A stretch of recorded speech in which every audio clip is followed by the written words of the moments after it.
me, Jewel, about our October read, Opal and Nev.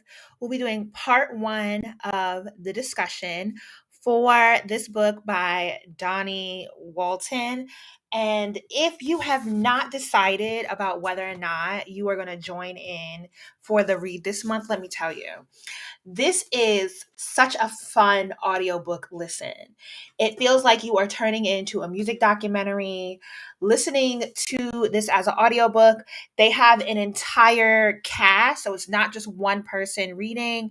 It is every character has a different actor narrating their part, and you really feel like you are like immersed into this real life world of Opal and Nev, their publicist, their A&R, the label president. It's really just a well done audiobook. And if I can encourage one thing, it would be to pick this book up as an audiobook. All right. And then go pick up the syllabus that the SBG cohort has taken great time to craft. This month, Morgan Holloman Bryant produced the syllabus for Opal and Nev. And all our syllabi help to just engage with the reading in a more deep and critical fashion, help you to remember what you read for starters. And also, like, if you want to host your own book club amongst your friends and family, if you got teenagers in the house, this is definitely a book that can be read by, I would say, sixth grade and up. Yeah, there isn't really, yeah, there's no like sex scenes or anything. There is cursing in it. And I mean, if you would let your child watch a documentary about, I don't know, James Brown, then, you can let them read Opal and Nev. James Brown life was way more explicit than anything that's discussed in Opal and Nev. And I think Donnie just does such an amazing job with the book that like it took me a minute to realize that Opal and Nev were not real people. That this was not a real this was not a real group. And I really thought like, oh my gosh. I'm trying to figure out how far does part one actually go.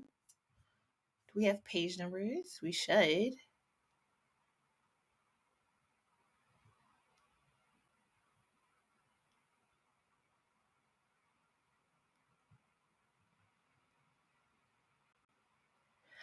Oh. Oh, okay, that's Michelle Alexander. I was like, wait, is that a C. Van Woodward reference?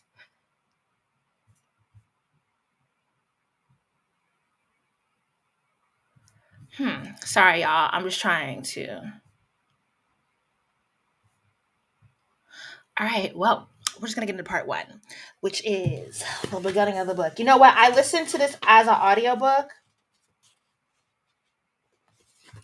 Oh, and that's why I thought it was such a real book, right? That editor's note at the beginning, I listened to this as an audiobook, and so like the editor's note sounded like Donnie Walton was talking about like their father or whatever, and it was like, no, babes. No, babes. This was them starting the story.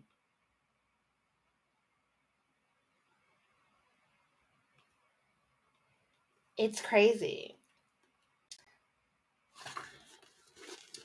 Oh, where there's no table of contents in here? When you read the audiobook, they also format it differently. They only format it by chapter and they don't tell you where part one or two starts and stops. So my bad. Let me get into this right quick. Figure out. Okay, that definitely has to be part two. Virgil Lafleur. Virgil Lafleur might have been my favorite voice in the series. He also functions as like the voice of reason.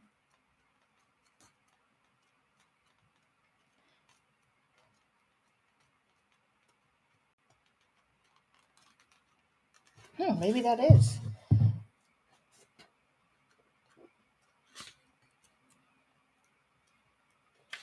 Oh wow, yeah. Part one is like the first half of the book. Oh my gosh. All right, I don't know how much of part one we're gonna get into today, babes, because that's a lot to have expect y'all to read already. It's the first 196. It's chapter one through chapter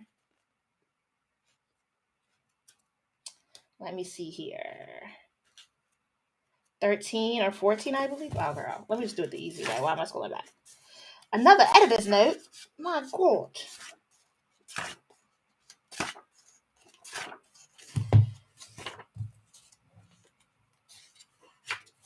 Okay, whatever. 196. I think that's the first 13 or 14 chapters of the book. We are kind of rolling the live discussions out a little bit later in the month to give everybody time to join in and read. Hold on. Have you peeped the mugs we have in the SBG book club? Have the confidence of a mediocre white man. It's the mantra to life that I live, especially since I'm in grad school now. Quite crazy, I tell you. Uh yeah, but we have what was I about to? I was just saying something and then went off about this daggone mug. Yeah, we have the author chat with Donnie Nev happening November 4th. And I'm like, did I put a link to the author chat? So if you're reading along with us or if you're watching along with us, please submit your questions. Oh, I did not create the form yet for the questions. All right. After this live chat, I will go back today before I get up from this because clearly I'm all over the place. I will get up and forget. To submit, create a form so people can submit their questions to submit for the author chat because this is like just a really good book. And the way that Donnie formatted this book, and it makes you really feel like, oh my gosh, let me Google Opal and Nev. Like, I want to see what they look like. Like, are these real people? It's that good. And so I really hope we can have a very dynamic conversation with her. And if you missed our last live author chat with Disha Falau for Secret Lives of Church Ladies, like y'all, I don't know like what's going on, why people hesitant to join us for the readings, because we are doing that. And it's really, really good. And the Secret Lives of Church Ladies, whoo, baby. If you missed it, get back into it. It's never too late to join in the conversation. But let's start with part one. We're on page 9 of the syllabus. And let's first discuss the trigger warnings for the book. So the book covers the motifs of popular media and culture, misogynoir, gender dynamics, racial tensions, and family dynamics. And the text does feature tough discussions on topics of racial violence and abuse, which are at the tail end of part 1, misogynoir and racism. So everyone, just remember to give yourself grace as you move through the reading. Everyone is not meant to, even if I really love a reading, it's not implied that like something's wrong with you if you have a difference of opinion or if a reading did not land, for you. Everyone's going to have different reactions, and we love to have a broad range of opinions on a conversation about a book. That's like the fun part, is like to hear differences of opinions. So definitely get into, don't be scared to share your opinion, even if I position it as a book that I truly love. There is a book I reread this year that I did not like. We had an author chat with that person, and I could not, so I couldn't come into the publishers be in the book club too. They be in the Facebook group. So I have to kind of walk the line sometimes about how I talk about certain things we read. But has every book we've read been a book that I loved? No. So it's okay to express your difference of opinions about any of our readings. But let's get into part 1. So Sunny Shelton is the narrator and the editor. Well, not the editor, but I guess when the editors know, it is Sunny Shelton speaking about something that's happened. But Sunny Shelton speaks about her appointment as the magazine's editor-in-chief, writing, "This book exists because in March 2015, when I was named RL's editor-in-chief, the first African-American and first woman to win the gig since the magazine launched in 1965, I gave myself permission to write it." She expressed concern that the reason for my success would be questioned by even my most progressive white colleagues. Why do you believe Sunny felt anxious about her promotion and position within this role? And how does her concern speak to the larger issues that Black women often face in the workplace? And I think this question speaks to a theme that carried out throughout the book. in, like, I don't want to give away too much of the ending or the other parts, but does Sunny is not able to maintain her cool throughout the series, throughout the book. And she does deal with the complications of how are Black women stereotyped, how are Black women perceived, even though she was justified. Maybe, that's up for, public opinion, but how was a bias working against her? And what risk was have I think throughout this book you have to remember the risk that she is taking in writing this story that she has a very personal connection to. Nev's tote falls onto his side, revealing that he has The New Jim Crow, which is a book about mass incarceration by Michelle Alexander, a recent issue of The Atlantic, a slim book of poetry by some miracle had just cracked the New York Times bestseller. Sunny silently wonders if the books were props set up for me to notice them.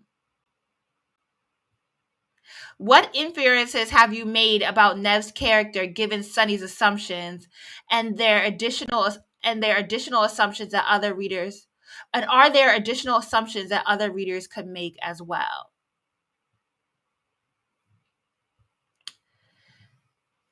To me, it strikes me that Nev's character. Oh man, see, like in how hosting this discussion because I've read the whole book. I want to give so many things away because these questions really speak to like the broader themes. And I think Donnie does so well at setting up a foundation about who these characters each are and sticking to like building out that narrative through the entire length of the book. And so Nev is foundationally set up as a very aloof liberal white man. And even when you like, I mean, I do get this. I think that the book purposely makes you understand that he has the awareness, but is choosing to not act on that awareness. That he knows when things are wrong. He has enough social competency to know when things are benefiting him in ways that they do not benefit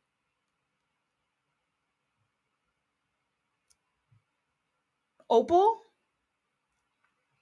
but he still chooses to ignore, and he chooses to go on a pathway that is singularly beneficial towards him.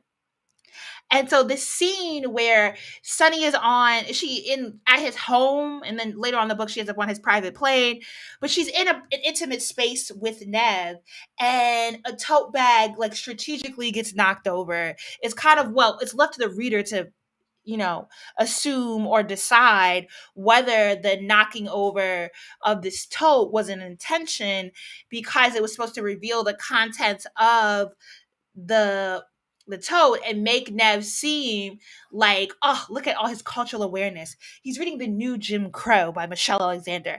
First of all, if someone in front of me had a tote, a white man had a tote and it had The New Jim Crow and a recent article of The Atlantic, I'd be like, you full of shit. Because The New Jim Crow is a political history book. You were not reading that and then, unless you're in school. Are you an academic? You are not autodidactically reading The New Jim Crow. It is literally, I literally just read it for history class. It is a history book. And then The Atlantic, which is, notoriously, it's not that The Atlantic is inaccessible, but like if I'm reading The Atlantic, I'm reading The Atlantic because there's a lot of, it's dense. It's not as dense as like The Economist per se, but it is, reading that you have to focus in order to read. And so, yeah, I definitely took that as Nev as a PR setup, as a PR ploy. But you also do throughout the book get the understanding that Nev's publicist is very heavy handed. I love the backstory of Opal and her sister Pearl. And at some point in these discussions, we're definitely going to have to explore the dynamic between Opal and Pearl. And as it's implied, Pearl being, I mean, there's so many angles to discuss from their relationship itself, right? So in the book, Opal and Pearl are sisters. They are born and raised in, well, they weren't born in Detroit. They were raised in Detroit, but they were born in the South, and they spent their early years in the South before traveling up the river to Detroit. They lived through the Vietnam War, Motown success, and ongoing police brutality. And in the book, it's actually, ooh, is her name actually Pearl? Because it's Opal Pearl. Oh, no, it's Opal Jewel. There's a reason why I like that middle name so much, but I ain't giving away my personal business. Opal Jewels, Opal Jewels, the given name that she takes on, but Pearl is actually the one who can sing. It's kind of, it's really interesting to me the way Donnie does goes through this narrative, and puts together this narrative to talk about how it is Pearl who is the actual singer, and it's Opal who just has the showmanship. And Opal is also dark skinned and had childhood alopecia, so she doesn't have any hair. Or she was losing her hair, so she just went ahead and shaved it all up. And she also doesn't have facial hair, I guess. She just draws on her eyebrows. So she was dark skinned and then had a visible is alopecia disability, but a visible illness that the children made fun of her for. And it is implied, I don't know if it's, was it suggested that Pearl was light skinned? It's definitely implied that Pearl is the physically fits into the more mainstream understanding of beauty. Also that she had, like, everyone mentions how Pearl has a very nice bust, bosom. She's very blessed in ways some of us are not, myself. She's not the itty bitty titty committee, and she's the one that could actually sing. But in their childhood, she falls in love with a young man back from their hometown who is on the pastoral pathway, and immediately, veers towards modest Christianity. And there is no progress with her becoming a singer, especially not of secular music during the 60s. She kind of becomes like the counter, where like Opal kind of embraces like that like hippie new age spiritual movement that was happening during that period, the counterculture movement that was happening, the anti-war, the anti-police, the sort of liberal progressive hippie agenda of the time. Pearl takes like the not well the black conservative pathway, which is, an actual, very much so, most of the black community, a good chunk of the black community took on vestiges of what Pearl is showcased as being in the book. But the syllabus asks, how do you believe these events informed her worldview? And compare and contrast Opal's upbringing with Nev's. How do you believe their similarities and differences informed the trajectory of their duo?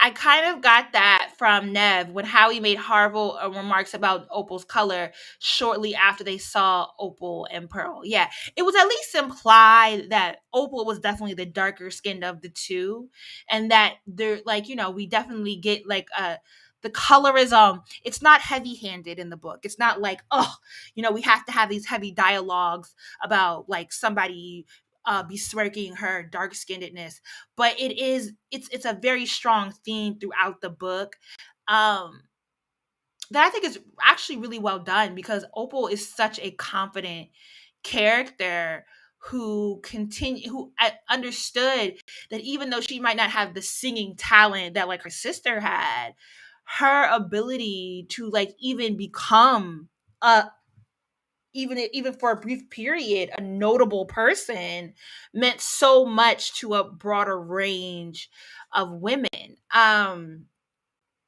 Yeah, and so I think it's kind of very subtly addressed about the way that even like these white people are having um reactions to Opal's presentation, not simply because she wears wigs, she draws her eyebrows on, so it's not like she's immediately introducing people and she's bald, but people are still having different reactions to her skin tone. And this is the 60s. uh So folks are saying all kinds of crazy things in the book, and it definitely feeds into the theme and motif of colorism and how that shapes Black women's opportunities.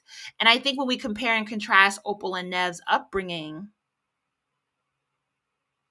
Nev is a white boy from the UK. I think more so than their upbringing, because we don't get a whole lot of their details about their childhood aside from like understanding Opal and the alopecia and how long she has been seen or othered by not even the white community, but also the Black community.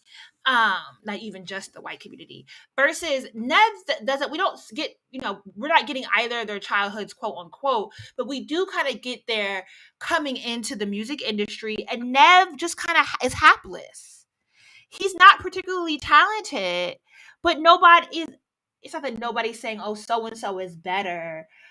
He's just not really good. He's just white and British. And he sticks to being white and British. And at some point, he finally hits it. But for most of the book, Nev is not actually a talented musician. He is not good. And there is no Nev without Opal for a large chunk of the book until Nev happenstance rolls over into that, like, that late 80s, early 90s, We Are the World, plummy, like yacht rock scene. Yeah. Opal definitely has a presence, and it is highlighted throughout the book. I mean, if you get to part 3, that's really kind of where it's like, this feels so good. I really love this moment finally comes, because she just becomes a grand older woman. And I love it.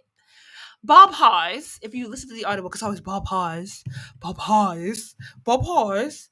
Bob Hawes, the producer of Opal and Nev's first record, stated that Nev needed to be pushed, needed to be surrounded by fresh sorts of influences that would take him to unfamiliar places.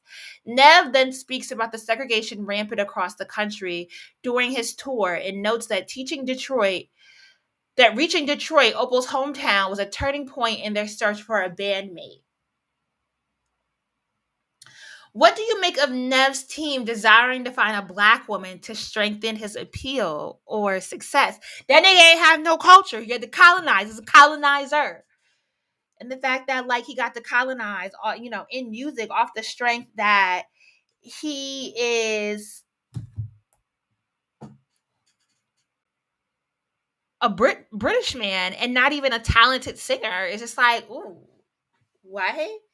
What do you make of Nev's team desiring to find a Black woman to strengthen his appeal or success? And how is this issue further exasperated by Nev's writing of the song Black Coffee? Yeah. For those of you who are here, how far in the book have you read? And what are your early thoughts? Do you have a character you like? Are you enjoying it? Is it difficult to get through? Let me know.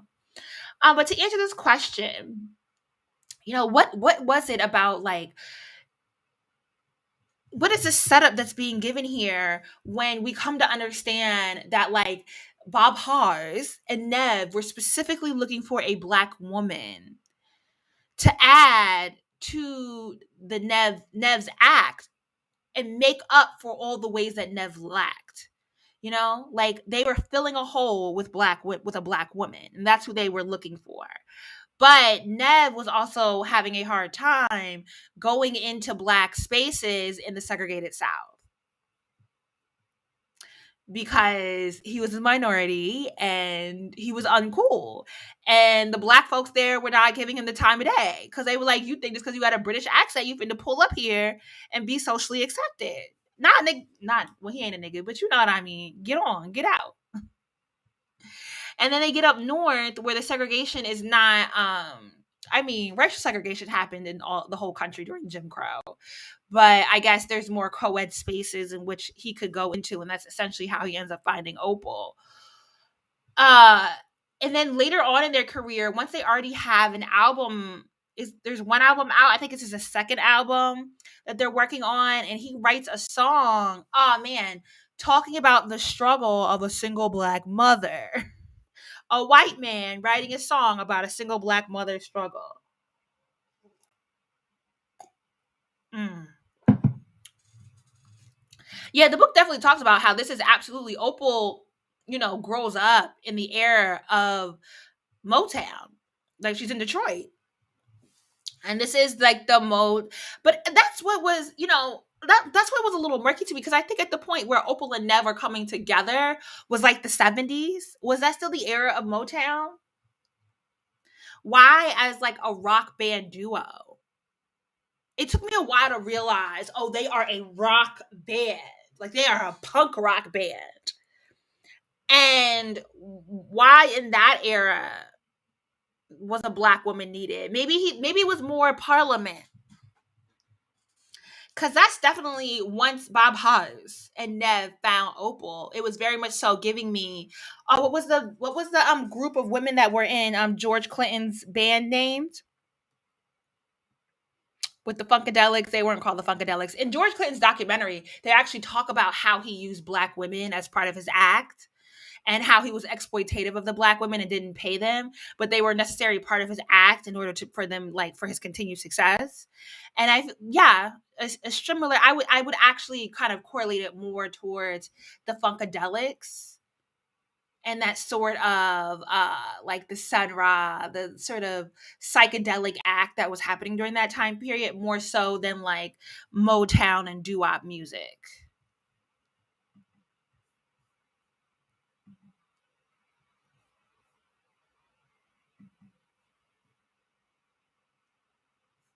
We like this syllabus really takes you through the book quite quickly. There is, I would say, if I was to give a critique of this book, there is a lot of narrative. And I listened to the book. I didn't read it at all. I listened to the entire book, and at some point, I was like, okay, there is so much like the story is so well laid out. It's a little long. And the syllabus definitely kind of like, okay, this have it's speeding me along to the read, but I realize there's so many things that happened in between each point the syllabus is bringing up. Because like the line between Opal being from Detroit, Nev getting from the UK to the US, finding Opal in Detroit, getting signed to Rivington, putting out a record, not really doing that well on the record, not being able to get any play, but doing a little tour, or not doing, they did the little tour after, but all the like the whole section that leads up to the Rivington showcase, which is a big turning point in the book. I mean, literally it's like the first 100 and something pages of the book. It takes us a while to get to the build up of Rivington showcase. But I also think because this book is told through the narrative of like, it's like you're sitting down and interviewing all this whole cast of people, it does take longer for everyone to tell the element of the story that they want to speak to in order to get to the point of the Rivington night. And there's all these factors that come together to make the Rivington showcase a disaster. And one of the biggest factors is Slimeball Howie, who is the owner of Rivington Records, signs the Bond brothers. And the Bond brothers do this whole Southern white boy motorcycle act, and it sells. And it makes, like the Bible Belt, like what is now known as like the Trump circuit, but they're in a period of segregation forever. And so with the segregation forever crowd, the Bond brothers do really well. So to do a showcase with Opal and Nev, and even though Opal is in a group with a white man, throughout the book, she's very much puts her foot down about being a black woman and representing for black people and partnering with black musicians.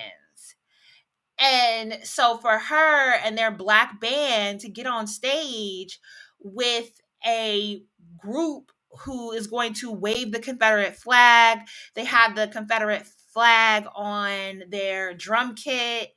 Like the problem, it was just already there. And Opal, who has been so outspoken about black issues during this is, we're going from civil rights to the anti-war movement. And so she's just very loud and proud. And she can't then turn around and gleefully perform at this showcase because it is a compromise of her morals.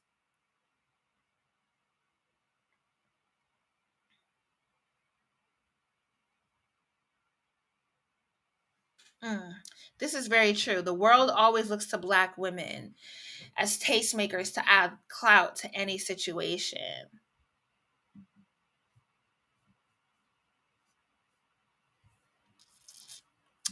Chet Bond of the Bond brothers insist that the display of the Confederate flag at the Rivington showcase was not racist and they were not targeting Black folks in their decision to hang it.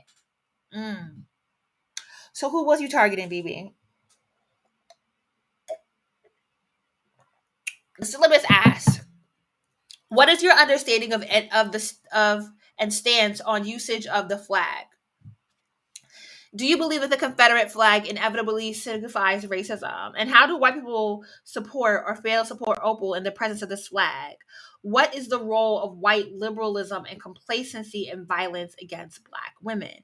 I mean, once we get to the showcase, it's not even just Black women who experiences violence, but I don't know if in part one we really get enough illumination in order to really properly address this question about white liberalism, because there's a discovery that Sunny happens upon later in the book that really kind of for, and at least for her character, very much so changes her perception of Nev. And it's like it's a small moment.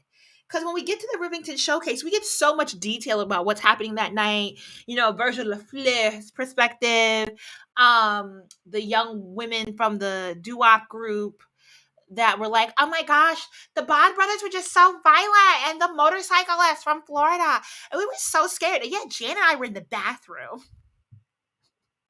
There was so much action happening that night. And then we get Nev's perspective, but you know, like, it's originally set up as if Opal had this idea to steal the flag from the Bond brothers so that they cannot wave it during their performance and then wear it herself in a very provocative manner in front of a bunch of bikers. But to answer the question about does this flag inevitably signify racism? Well, yes. The popularity of what we now know to be the Confederate flag. The Confederate flag was not popular post the Civil War. It became popular post emancipation, post Reconstruction, as white people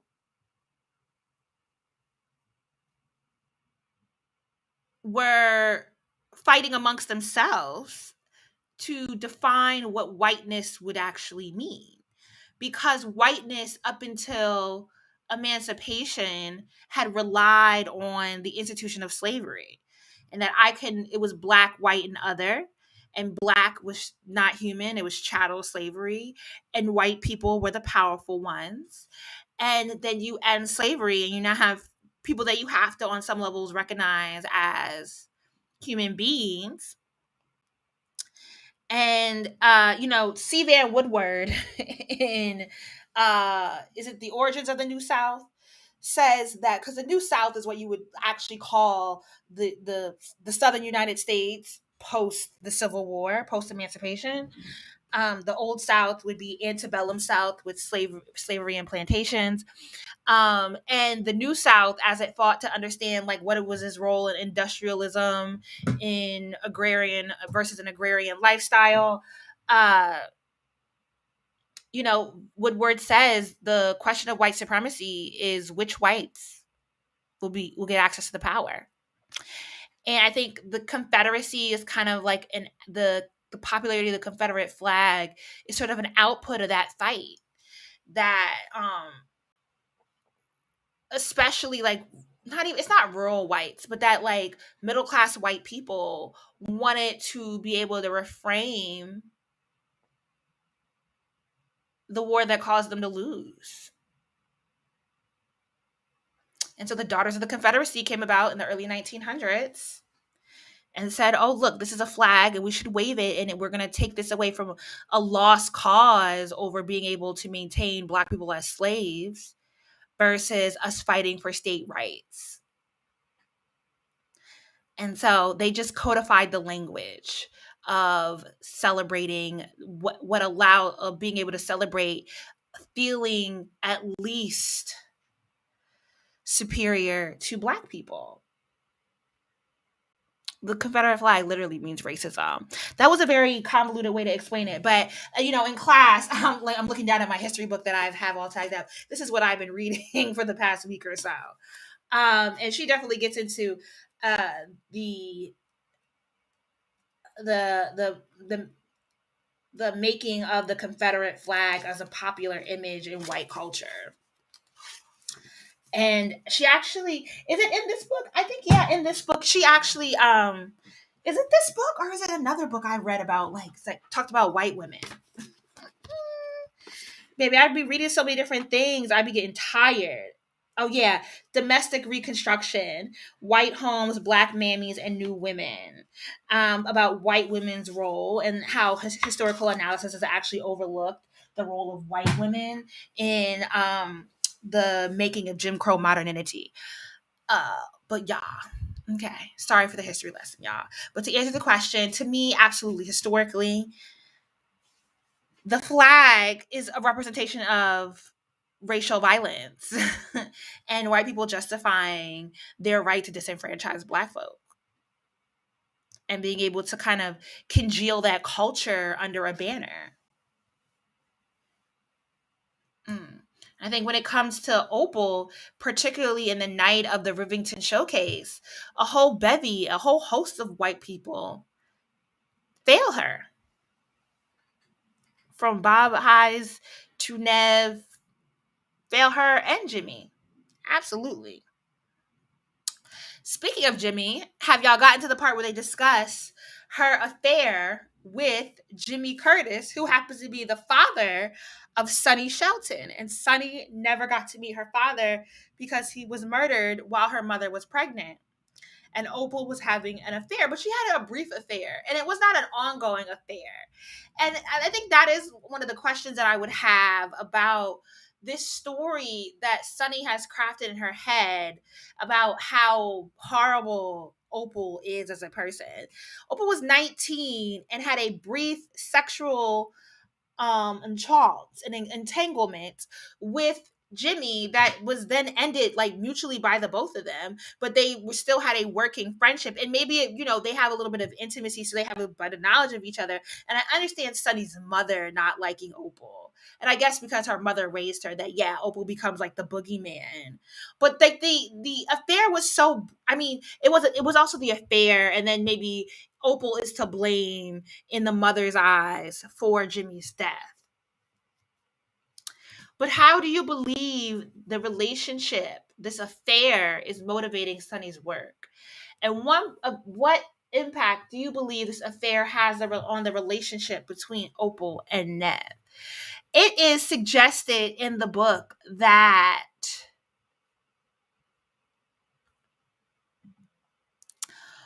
Opal that Nev, it actually says that Nev is in love with Opal. But Opal never gives him never this she never engages in an actual relationship with him. And so when she engages in a relationship that becomes apparent to everyone with Jimmy Curtis, Nev's a little hurt. He is a little hurt. And I wonder, does the book suggest that some of the actions he takes and resentment that he shows to Opal is in response to her having a relationship with Jimmy?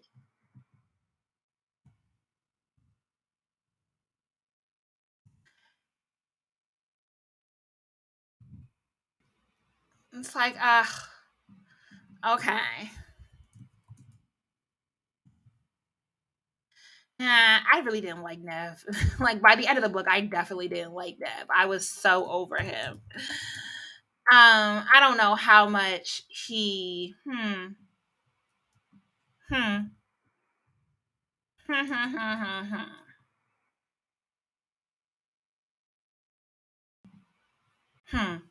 What do y'all think? That would be something we'd have to have members of the book club put their opinion, because I was just entirely. Oh, in the screen cap on YouTube, I look like a light skinned Lori Lightfoot. Mm. Okay, what do you mean? Opal is being patriarchal by having a monogamous relationship. Who does she have a monogamous relationship with? Who's Opal being monogamous with?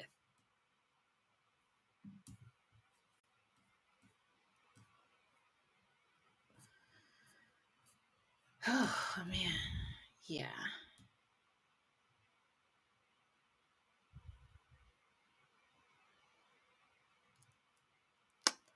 Let me know your thoughts.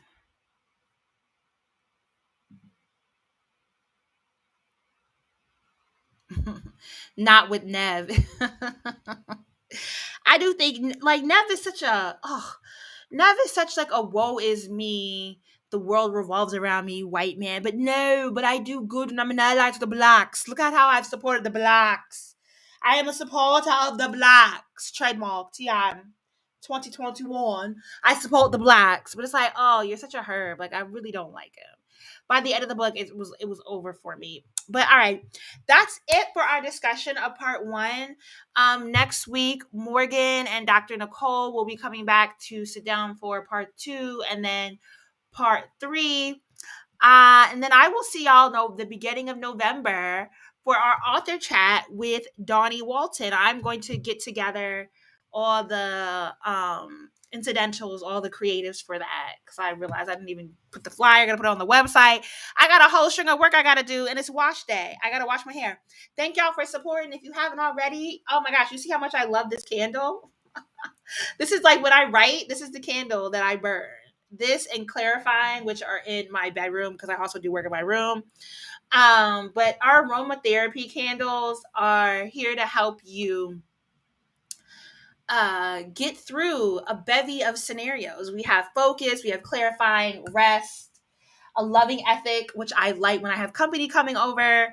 Clearly, I love that one too. It is right here. I have been this is my second one I'm getting through. Okay, love them, but they're here for you. So smartbrowngirl.com/shop. Get into it. Oh, somebody's asking a question. It's been a minute since I've read this book. What wasn't Nev also jealous of Jimmy's talent and Jimmy's work relationship? Absolutely. Like Nev was not a good guitar player, and Jimmy was a skilled drummer that was getting brought in as a musical director for folks. There was absolutely a multi-tier jealousy happening, but it's like you can't even. It's like Nev can only get into the club because he's a British white man. He can't get into the institution because he's talented, and he felt threatened. Absolutely. But thank y'all for joining in. Comment in the Discord if you have any thoughts about Opal and Nev. Comment on the Facebook page. Just have an engaging and fun discussion around this book, because this is a really, I mean, all the rest of our books for the rest of the year are fun, light books. We are reading 7 Days in June next month. That's a romance novel. I'm gonna say a sexcapade, but it's a romance novel. We're reading that next month. So let's get into it. I'm gonna holler at y'all on the other side. Bye.